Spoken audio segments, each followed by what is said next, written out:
Chapter 17. You shall not sacrifice to the Lord your God a bull or sheep which has any blemish or defect, for that is an abomination to the Lord your God. If there is found among you, within any of your gates which the Lord your God gives you, a man or a woman who has been wicked in the sight of the Lord your God, in transgressing his covenant, who has gone and served other gods and worshipped them, either the sun or moon or any of the host of heaven, which I have not commanded, and it is told you, and you hear of it, then you shall inquire diligently. And if it is indeed true and certain that such an abomination has been committed in Israel, then you shall bring out to your gates that man or woman who has committed that wicked thing, and shall stone to death that man or woman with stones.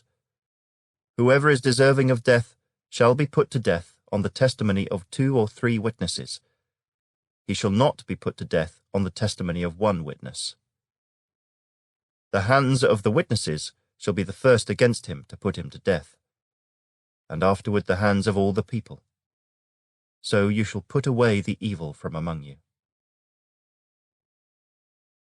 If a matter arises which is too hard for you to judge, between degrees of guilt for bloodshed, between one judgment or another, or between one punishment or another, matters of controversy, within your gates, then you shall arise and go up to the place which the Lord your God chooses. And you shall come to the priests, the Levites, and to the judge there in those days, and inquire of them. They shall pronounce upon you the sentence of judgment. You shall do according to the sentence which they pronounce upon you in that place which the Lord chooses.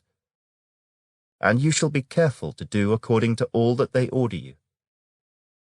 According to the sentence of the law in which they instruct you, according to the judgment which they tell you, you shall do. You shall not turn aside to the right hand or to the left from the sentence which they pronounce upon you. Now the man who acts presumptuously and will not heed the priest who stands to minister there before the Lord your God, or the judge, that man shall die. So you shall put away the evil from Israel. And all the people shall hear and fear, and no longer act presumptuously. When you come to the land which the Lord your God is giving you, and possess it and dwell in it, and say, I will set a king over me like all the nations that are around me, you shall surely set a king over you whom the Lord your God chooses. One from among your brethren you shall set as king over you. You may not set a foreigner over you, who is not your brother.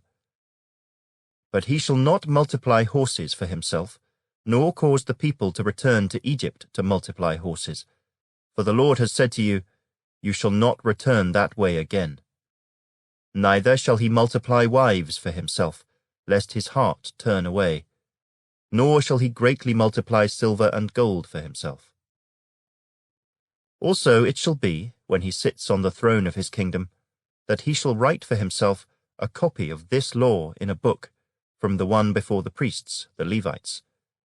And it shall be with him, and he shall read it all the days of his life, that he may learn to fear the Lord his God, and be careful to observe all the words of this law and these statutes, that his heart may not be lifted above his brethren, that he may not turn aside from the commandment to the right hand or to the left, and that he may prolong his days in his kingdom, he and his children, in the midst of Israel.